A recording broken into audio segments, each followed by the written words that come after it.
أما بعد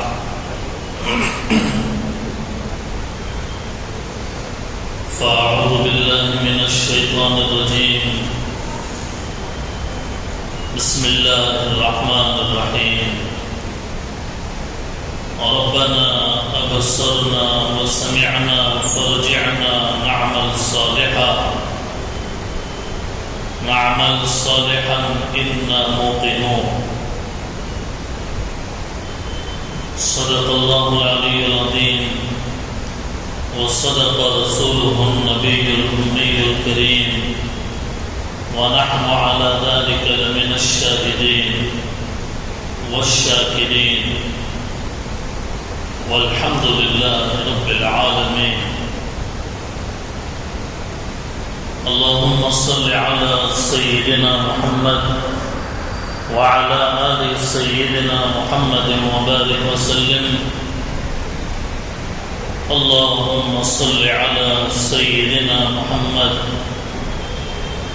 وعلى آل سيدنا محمد وبارك وسلم اللهم صل على سيدنا محمد وعلى آل سيدنا محمد وبارك وسلم. بزرگان محترم، سامعین عالی وقار، ادب اور احترام کے لائق معزز حاضرین،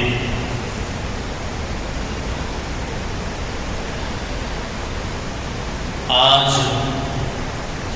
دسمبر 2024 کی 27 تاریخ ہے. کچھ ہی وقت کے بعد یہ سال 2024 کا ختم ہو کر 2025 کا سال شروع ہونے والا ہے. وقت کی مناسبت سے مسلمانوں کے حالات کو پیش نظر رکھتے ہوئے قرآن کی اور حدیث کی روشنی میں اس موقع کے تعلق سے کچھ باتیں عرض کرنے کا ارادہ ہے. دعا فرمائیں کہ اللہ تعالی حق بولنے کی، حق سننے سمجھنے کی اور ہم سب کو اس پر تہہ دل سے عمل کرنے کی توفیق عطا فرمائے. دوستوں اور بزرگوں، کچھ باتیں پہلے یاد رکھ لیں. پہلی بات یہ ہے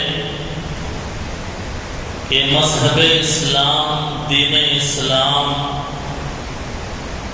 ہماری زندگی میں مکمل رہنمائی کرتا ہے. اسلام، قرآن، حدیث حلال کیا ہے، حرام کیا ہے، جائز کیا ہے، ناجائز کیا ہے، کیا کرنا چاہیے اور کیا نہیں کرنا چاہیے، زندگی کے ایک ایک گوشے میں بتاتا ہے. ایسا نہیں کہ مسجد میں آئے ہیں تو صرف قرآن مسجد کے بارے میں بتاتا ہو، دین مسجد کے نماز کے بارے میں بتاتا ہو، مسجد سے باہر گئے گھر میں، دکان میں، باہر اپنی جو زندگی ہے، اپنی جو لائف ہے، لائف سٹائل ہے، اس کے اندر دین نہ بتاتا ہو، ایسا نہیں ہے. دین کی رہنمائی موجود ہے، مسجد میں بھی، گھر میں بھی. سنت کیا ہے، بدعت کیا ہے، یہ اسلام بتاتا ہے. آج پریشانی یہ ہے کہ لوگوں نے نماز پڑھنے، روزہ رکھنے، زکوٰۃ دینے، کسی کو دین سمجھا ہوا ہے، گھر کے اندر کچھ کرنا ہے تو اس کے بارے میں سوچتے ہیں کہ بھئی اس میں دین کا کیا تعلق ہے، ہم جیسے چاہیں ویسے، ہم جیسے مرضی چاہیں ویسے رہیں، جس چیز کو ہم سیلیبریٹ کرنا چاہیں تو کر لیں۔ یہ ایک عام خیال ہے، غلط ہے یہ خیال۔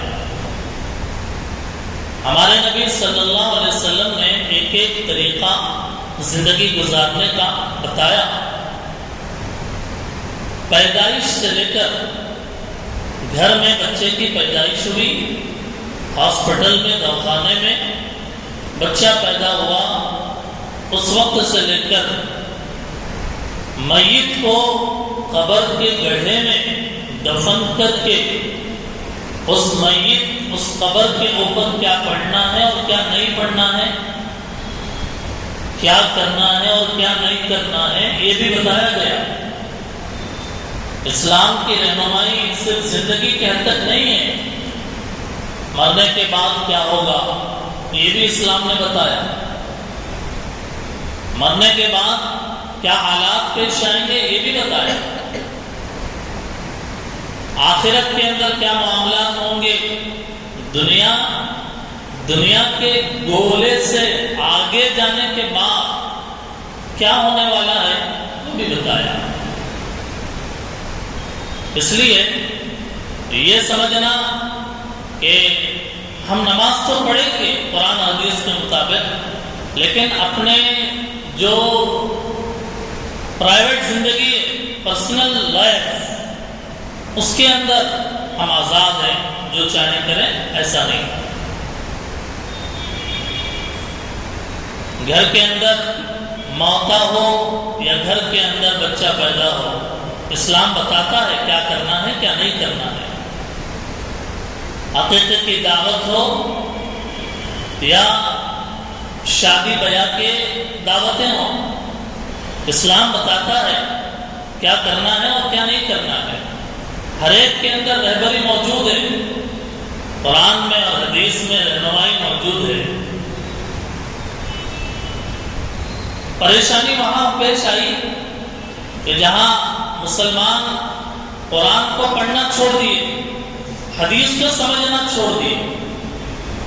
آج کتنے ایسے ہیں کہ جو قرآن کریم کو اس کے معنی کے ساتھ، اس کے حلال حرام، اس کے احکام کے ساتھ جانتے ہوں۔ کتنے گھرانے ایسے ہیں کہ جس کے اندر قرآن کا ترجمہ پڑھا جاتا ہو، حدیث کا درس ہوتا ہو، اپنے گھر والوں کو لے کر درس حدیث، درس قرآن گھر کے اندر، گھر کے ماحول میں۔ یہ ایک مستقل درد ہے اور ایک مستقل ٹاپک ہے یہ، اور ایک الگ سبجیکٹ ہے۔ کہنا یہ ہے کہ سال بدلا تو اس سال کے بدلنے پر کیا کرنا ہے اور کیا نہیں کرنا ہے یہ اسلام بتاتا ہے۔ سالگرہ ہے، برتھ ڈے، پیدائش کا دن ہے، کیا کرنا ہے اور کیا نہیں کرنا ہے اسلام بتاتا ہے۔ کرسمس ڈے ہے، کیا کرنا ہے کیا نہیں کرنا ہے بتاتا ہے۔ مسلمانوں کی اپنی عید ہے، رمضان، بقرعید، اسلام بتاتا ہے کیا کرنا ہے اور کیا نہیں کرنا ہے۔ مسلمان جس ملک میں رہ رہے ہیں اس میں غیر مسلم بھائیوں کی عیدیں، اس کے اندر ہم کس حد تک جا سکتے ہیں اور کس حد پہ ہم کو رک جانا ہے کہ اس حد کو اگر پار کریں گے ایمان خطرے میں آ جائے گا، یہ بھی اسلام بتاتا ہے۔ ایک ملک ہندوستان میں مسلمان اور غیر مسلم مل کر رہ رہے ہیں، بھائی بھائی کے نام سے ہم کس حد تک جا سکتے ہیں اور کس حد پہ جا کے ہم کو اپنے دین کا خیال کر کے رک جانا چاہیے، یہ ہمارا دین اور اسلام بتاتا ہے۔ یہ ایک بات ذہن میں رکھیے۔ دوسری بات یہ ہے کہ اللہ تعالیٰ کی بڑی نعمتیں ہیں۔ قرآن کریم میں تو اللہ فرماتے ہیں کہ اگر تم اللہ کی نعمتوں کو گننا چاہو، شمار کرنا چاہو، نہیں شمار کر سکتے. بے شمار نعمتیں، کروڑوں اربوں نعمتیں. ان نعمتوں میں ایک نعمت وقت کی دولت ہے. وقت کا مل جانا، ٹائم کا مل جانا، یہ اللہ تعالیٰ کی بہت بڑی دولت ہے، نعمت ہے. یہ اتنی بڑی دولت ہے کہ اللہ تعالیٰ نے قرآن میں قسم کھایا. اللہ تعالیٰ نے قرآن میں صبح کے وقت کی قسم کھائی، والصبح. اللہ تعالیٰ نے قرآن میں رات کے وقت کی قسم کھائی، واللیل. اللہ تعالیٰ نے قرآن میں دن کی قسم کھائی، والنہار. اللہ تعالیٰ نے قرآن میں چاشت کے وقت کی قسم کھائی، والضحیٰ. اللہ تعالیٰ نے قرآن میں زمانے کی قسم کھائی، والعصر. قسم کھاتا ہوں میں زمانے کی، قسم کھاتا ہوں میں صبح کے وقت کی، قسم کھاتا ہوں میں رات کے وقت کی، قسم کھاتا ہوں میں پورے زمانے کی اور اس کے اندر کے وقت کی، ٹائم کی. مفسرین جو قرآن کی تشریح لکھنے والے ہیں وہ فرماتے ہیں کہ اللہ کی نظر میں وقت ایک انمول دولت ہے، وقت ایک بہت بڑی نعمت ہے. اسی لیے اللہ تعالی نے قسم کھائی ہے. ترمذی شریف کی روایت 2417 نمبر کی، اس میں اللہ تعالیٰ قیامت کے دن انسان سے اس کے وقت کے بارے میں پوچھیں گے. میں نے تم کو جوانی دی تھی، تم نے اس جوانی کا کیا استعمال کیا؟ ترمذی شریف کی روایت یہ بتاتی ہے کہ قیامت میں بھی اللہ سوال کریں گے وقت کے بارے میں. اسی لیے عربی کا ایک مشہور مقولہ ہے کہ وقت سونے سے زیادہ قیمتی ہے. الوقت اثمن من الذهب. وقت سونے سے زیادہ قیمتی ہے. وقت کی مثال، ٹائم کی مثال ایسی ہے کہ جو ختم ہو رہی ہے دن بدن، سیکنڈ، منٹ، گھنٹے، دن، ہفتے، مہینے، سال ختم ہو رہے ہیں، گھٹ رہے ہیں. انسان کی زندگی سے وہ لیس ہو رہے ہیں، ختم ہو رہے ہیں.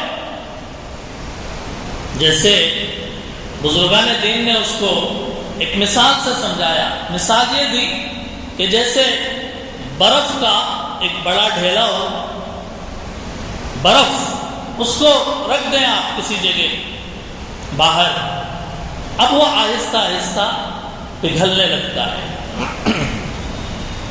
آہستہ آہستہ پانی بننے لگتا ہے. ہوتے ہوتے ہوتے وہ پورا برف پانی بن جاتا ہے، ختم ہو جاتا ہے. انسان کی زندگی بھی اس برف کی طرح ہے. ایک انسان کی زندگی 80 سال اللہ نے لکھ دیا. اب یہ جو گھڑی آگے بڑھ رہی ہے، دن آگے بڑھ رہے ہیں اور سال آگے بڑھ رہے ہیں، یہ جیسے برف ختم ہو رہا ہے ایسے ہی 80 سال میں 40 سال ختم ہو گئے. 1 سال گڑ گیا، 1 سال گڑ گیا. اب ٹائم لیس ہو رہا ہے، ختم ہو رہا ہے. یہ انسان کی زندگی کی مثال ہے. اسی لیے انسان کو نصیحت دی گئی، کہا گیا قرآن میں کہ اس زندگی، یہ جو دنیا کی زندگی تمہیں دی گئی ہے، یہ جو جوانی تم کو دی گئی ہے، اس وقت کی قدر کرو، اس وقت کو غنیمت جانو، اس کو بیکار خرچ مت کرو، بلکہ کچھ مفید بناؤ، کچھ کام کر جاؤ ایسے کہ زمانہ یاد کرے، بیکار میں وقت مت گزارو، ٹائم پاس مت کرو۔ کیوں؟ قیامت کے دن ایک جہنمی اللہ کے پاس آئے گا، جس کے بارے میں جہنم کا فیصلہ ہو گیا اللہ کے دربار میں کہ اسے جہنم میں پھینک دو۔ وہ آئے گا اللہ کے دربار میں، آ کر کہے گا اے اللہ، دنیا میں تو بہت بتایا جاتا تھا، آخرت آنے والی ہے، جنت ہے، جہنم ہے، عذاب قبر ہے، فلاں فلاں فلاں، اللہ میں نے یقین نہیں کیا، دنیا کی زندگی میں نے یقین نہیں کیا، اور آج میں نے قیامت کے میدان میں اپنی آنکھوں سے دیکھ لیا اور میں نے اپنے کانوں سے سن لیا جو کچھ بھی ہو رہا ہے۔ میں دیکھ رہا ہوں کہ جنت جہنم ہے، کچھ لوگوں کے لیے جنت کا فیصلہ اور کچھ لوگوں کے لیے جہنم کا فیصلہ کر دیا گیا۔ اے اللہ، مجھے یقین ہو گیا، میں یقین کر لیا، مجھے ایک مرتبہ آپ دنیا میں بھیج دیجئے، میں بہترین زندگی گزار کے آؤں گا، نمازیں پڑھوں گا، روزے رکھوں گا، آپ کی عبادت کروں گا، جوانی اچھی گزاروں گا۔ ایک مرتبہ چانس دیجیے اللہ، ایک موقع۔ اللہ فرمائیں گے کہ کیا دنیا کی زندگی میں تمہارے پاس ڈرانے والے نہیں آئے؟ کیا دنیا کی زندگی میں تمہیں خبردار کرنے والے نہیں آئے؟ کیا دنیا کی زندگی میں تمہیں قرآن پڑھ کر سنایا نہیں گیا؟ تمہیں یہ بتایا نہیں گیا یہ دنیا کی زندگی بڑی قیمتی ہے، اس کے آخرت کی تیاری کرو؟ دنیا میں تمہیں بتایا گیا، پھر بھی تم نے اپنی زندگی کو ضائع کر دیا، اپنی زندگی کو بیکار میں گوا دیا، اور آج تم مجھ سے کہتے ہو ایک مرتبہ بھیج دو۔ ہرگز نہیں، ہرگز نہیں، چلے جاؤ یہاں جہنم میں گر جاؤ، تمہیں لوٹنے کا ایک موقع اور ایک چانس بھی نہیں دیا جائے گا۔ ہم جو ٹائم گزار رہے ہیں بھائیوں، یہ ٹائم میں ہم کتنا ذکر کر سکتے ہیں، کتنی تلاوت کر سکتے ہیں، کتنے نمازوں کا ٹائم ہمیں مل رہا ہے، ہم کتنی نمازیں پڑھ سکتے ہیں، لیکن ہم اس کو سمجھ نہیں رہے۔ ایک سبحان اللہ کہنے پہ جنت میں جنت کا ایک عالیشان درخت لگ رہا، ایک الحمدللہ کہنے پہ، ایک اللہ اکبر کہنے پہ، اور ہم غافل ہیں، بیکار کی باتوں میں اپنا وقت گزار دیتے ہیں۔ کیا اچھا ہوتا کہ تلاوت کر لیتے، کیا اچھا ہوتا کہ ذکر کر لیتے۔ وقت کی ہمارے پاس کوئی قیمت نہیں، کوئی ویلیو نہیں، اس کو ضائع کر رہے ہیں۔ تیسری بات دوستوں بزرگوں، پہلی بات کیا تھی؟ پہلی بات یہ تھی کہ اسلام زندگی گزارنے کا ہر طریقہ بتاتا ہے، کیا کرنا ہے کیا نہیں کرنا ہے، پیدائش سے لے کر موت تک ہر چیز کو کھول کھول کر بتاتا ہے۔ دوسری بات کیا ہوئی؟ وقت بہت بڑی دولت ہے۔ اب تیسری بات کیا ہے کہ یہ جو سالوں کا عدل بدل ہے، ایک سال گزر گیا، دوسرا سال آیا، دوسرا گزر گیا، تیسرا آیا، یہ 2024 ہے۔ یہ سالوں کا عدل بدل صحابہ کے زمانے میں، حضور کے زمانے میں آتا تھا۔ 570 سال گزر جانے کے بعد ہمارے نبی اس دنیا کے اندر آئے۔ حضور کے زمانے میں بھی یہ مہینوں کا جانا، یہ سالوں کا بدلنا ہوتا تھا، یہ صحابہ کے دور میں بھی یہ ہوتا تھا۔ ایک بات انصاف سے بتائیے، انصاف سے ایک بات بتائیے کہ کیا کسی قرآن میں یا کسی حدیث میں کوئی ایک روایت ایسی کہ جب سال بدلتا تھا تو حضور صحابہ سے کہتے یا صحابہ اپنے ساتھ والوں سے کہتے کہ یہ سال گزر گیا ہے، تم سیلیبریٹ کرو؟ حضور سے سنگل روایت، صحابہ سے سنگل روایت. آپ یہ مت سمجھیے کہ دنیا ترقی کر رہی ہے، ہماری کامیابی مصطفیٰ کے قدموں میں ہے. ہماری کامیابی محمد رسول اللہ صلی اللہ علیہ وسلم کے قدموں میں ہے. جو قدم ہمارے نبی نے نہیں اٹھایا، ہم وہ قدم نہیں اٹھا سکتے. صحابہ کے دور میں حضور کی زندگی میں بھی کتنے سال، 60 سال ہمارے نبی، 63 سال ہمارے نبی اس دنیا کے اندر. آپ کی حیات طیبہ رہی، 1 سال کے بارے میں نہیں بتایا جا سکتا.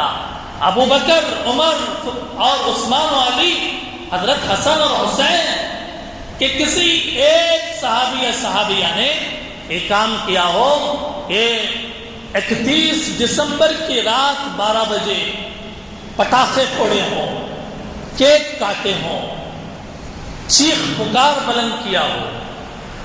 ایک روایت، ایک بات کسی قرآن میں، حدیث قرآن کی کسی آیت میں، کسی حدیث کے ایک حصے کے اندر نہیں بتایا جا سکتا. کم از کم میرے علم میں نہیں ہے. اگر آپ کو کوئی روایت مل گئی کہ ہاں اس کے اندر ایسا ایسا ہوا، بتائیے، ہمارے علم میں اضافہ ہوگا. ایک بات. دوسری بات یہ ہے کہ سال گزرنے پر نئے سال کا جشن منانا یہ عیسائیوں کا ایجاد کیا ہوا طریقہ ہے. عیسائی پرانے زمانے سے نئے سال کا جشن مناتے آئے ہیں. اس کی وجہ یہ ہے کہ عیسائی ان کے عقیدے کے مطابق 25 دسمبر کو حضرت عیسیٰ علیہ السلام کی پیدائش ہوئی. اسی کی خوشی میں وہ کرسمس ڈے مناتے ہیں اور 31 دسمبر کی رات 12 بجنے کا انتظار کرتے ہیں. اور جیسے ہی 12 بج گئے کیک کاٹے جاتے ہیں، ہیپی نیو ایئر کی صدائیں بلند کی جاتی ہیں، پٹاخے پھوڑے جاتے ہیں، شراب اور کباب کی محفلیں گرم ہو جاتی ہیں. یہ کرنے والے اصل میں عیسائیوں کا ایک مذہبی تہوار ہے. حالانکہ حضرت عیسیٰ علیہ السلام نے بھی اس کا حکم نہیں دیا کہ میرے پیدائش کے دن کو سیلیبریٹ کرو، اس کا حکم نہیں دیا. یہ عیسائیوں کا ایک ایجاد کردہ ایک طریقہ ہے جو چلا. اب جب چلا تو یہ چیز ایسا فیشن بن گئی کہ کرنے والے صرف عیسائی نہیں بلکہ غیر مسلم، عیسائیوں کے علاوہ جو غیر ہیں اور مسلمانوں کی بھی ایک بڑی تعداد ایسی ہو گئی کہ جو یہ سب کام کرنے میں آگے آگے ہے. عیسائیوں سے پیچھے نہیں ہے بلکہ ان سے زیادہ. جس شہر کے اندر مسلمانوں کی آبادی زیادہ ہے، حیدرآباد جیسے پرانی جو بستیاں ہیں اس کے اندر بھی یہ سب عیسائیوں کا طرز عمل ہے. مسلمانوں کا جو کیلنڈر ہے محرم سے شروع ہوتا ہے، جنوری سے شروع نہیں ہوتا. محرم پہلا مہینہ ہے، لیکن محرم آیا اور گیا مسلمان کو نہیں معلوم کب آیا کب گیا. ہمارے جو طریقہ، ہمارا جو کیلنڈر ہے اس کے بارے میں ہمارے کو نالج نہیں ہے. اور جو غیروں کا جو بیکار اور غیر اسلامی طریقہ ہے اس کے اوپر ہم جو ہے اپنی جان، پیسہ، وقت لٹانے اور اس کے اوپر خرچ کرنے کے لیے تیار ہیں. یاد رکھیے 3 چیزیں ہیں. ایک چیز کرسمس ڈے، دوسری چیز برتھ ڈے، تیسری چیز نیو ایئر سیلیبریٹ. یہ 3 قریب ہیں. کرسمس ڈے یہ تو خالص عیسائیوں کا مذہبی تہوار ہے. مسلمان کو حکم ہے کہ مسلمان اپنے علاوہ کسی اور کے مذہبی چیز کے اندر شامل نہ ہو. برادران وطن کا جو تہوار ہے، غیر بھائیوں کے جو تہوار ہیں، قدم قدم پہ تہوار ہے، مہینہ 2 مہینے میں ایک تہوار آتا رہتا ہے، مسلمان بھی مست ہو کے ناچتا ہے جی ان کے ساتھ ان کے مذہبی تہوار میں۔ یاد رکھیے یہاں غیروں سے نفرت دلانا مقصد نہیں ہے، انسانیت کے ناطے ہم ان کی جو خدمت کر سکتے ہیں کریں، لیکن مذہبی معاملہ جب آئے گا قرآن ہمیں یہ بتاتا ہے لا ترکنوا الی الذین ظلموا فتمسکم النار، ظالموں کی طرف جھکو مت مذہبی معاملات میں ورنہ جہنم میں جاؤ گے۔ لا ترکنوا الی الذین ظلموا فتمسکم النار وما لکم من دون اللہ، اللہ کے علاوہ تمہیں کوئی بچانے والا نہیں ہوگا۔ مذہبی معاملات میں مسلمان کو ان کے پارٹی کا حصہ بننے کی اجازت نہیں ہے۔ دوسری بات جو برتھ ڈے کے تعلق سے ہے، چنانچہ ایسے ہی یہ معاملات کے اندر دارالعلوم دیوبند کے دارالافتاء سے فتویٰ پوچھا گیا۔ اب میں کہوں گا تو میری پرسنل بات ہو سکتی ہے، اس لیے میں اپنی بات نہیں کہہ رہا۔ دارالعلوم دیوبند کے دارالافتاء جہاں پہ سوال جواب پوچھے اور لیے جاتے ہیں، فتویٰ پوچھا گیا۔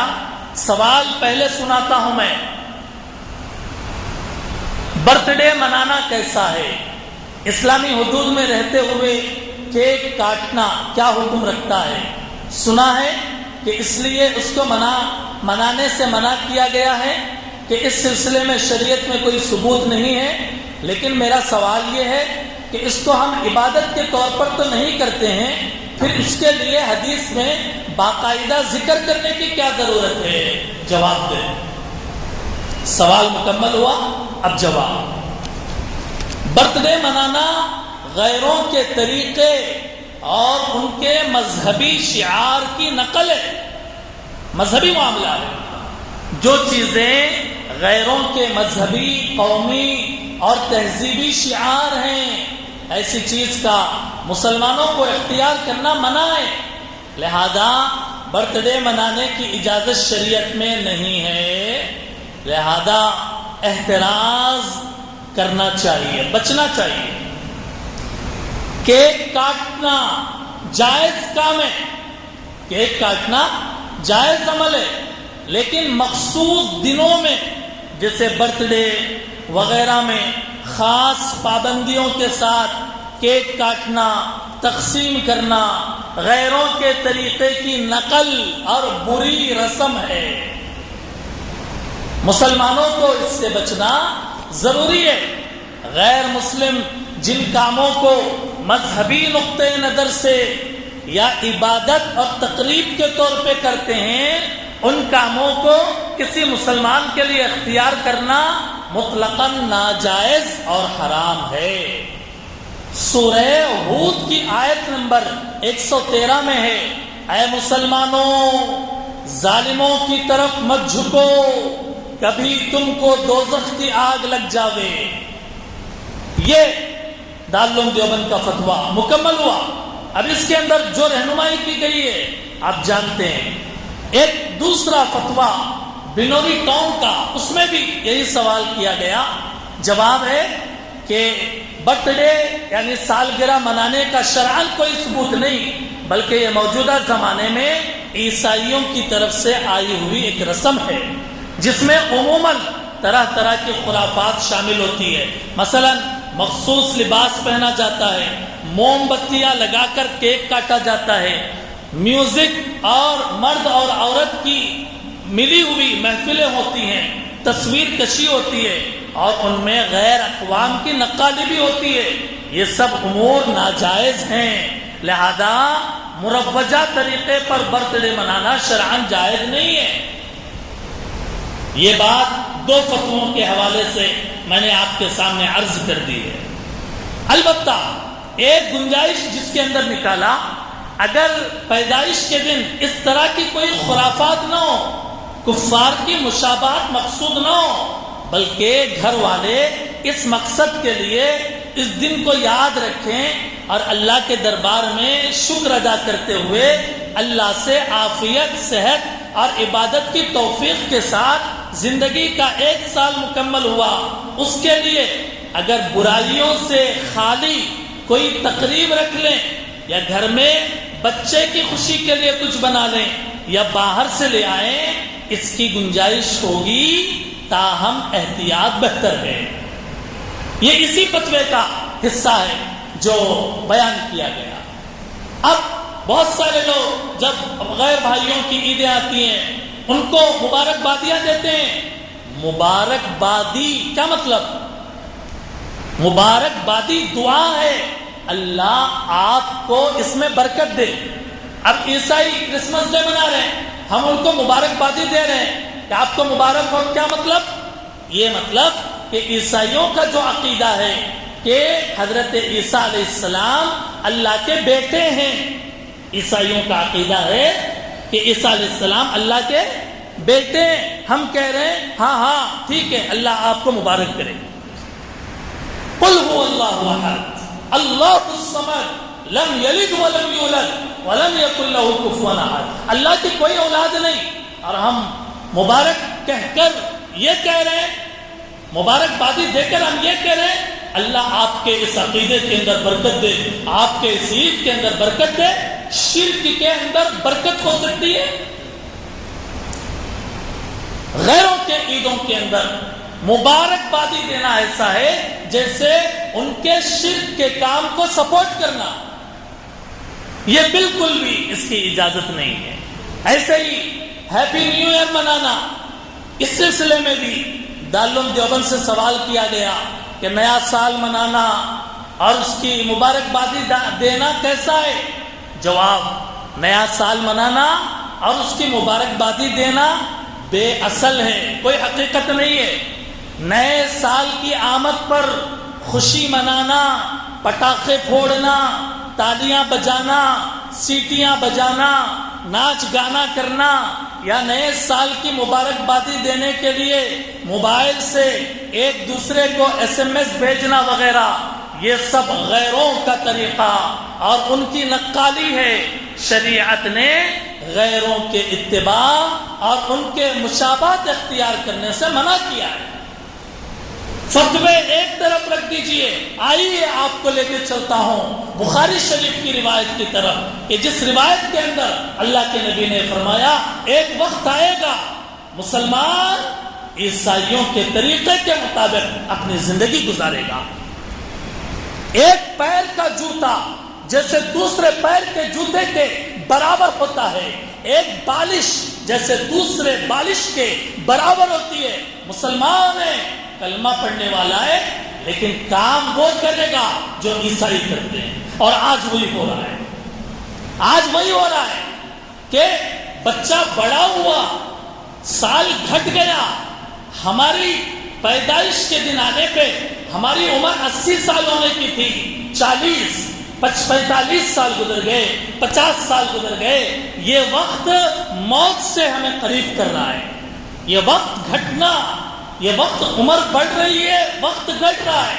ہمارے زندگی میں جو ویلیڈیٹی ہے ہماری رہنے کی وہ ختم ہو رہی ہے، وہ مائنس ہو رہی ہے، پلس نہیں ہو رہی ہے۔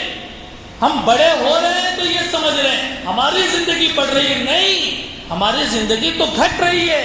ہو رہی ہے عمر مثل برف کم، چپکے چپکے، رفتہ رفتہ، دم بدم۔ ہو رہی ہے عمر مثل برف کم، چپکے چپکے، رفتہ رفتہ، دم بدم۔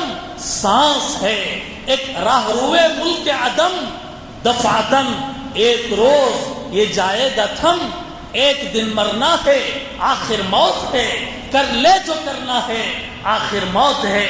ترک اب ساری فضولیات کر، یوں نہ ضائع اپنے تو اوقات کر۔ رہ نہ غافل یاد حق دن رات کر، ذکر و فکر حازم اللذات کر۔ موت کی یاد کر، زندگی کا 1 سال گڑ گیا، موت کی یاد کر۔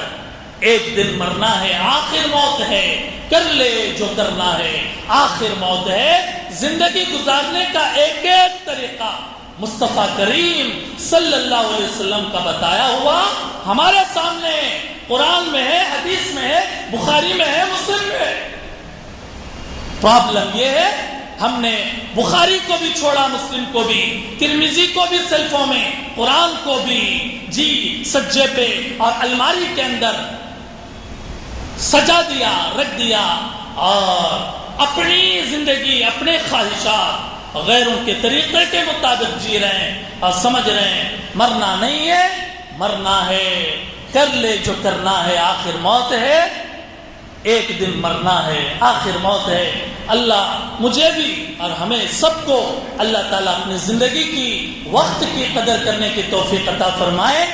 اللہ تعالیٰ قیامت کے میدان میں ہمیں ذلیل نہ فرمائے، اللہ ہمیں رسوا نہ فرمائے۔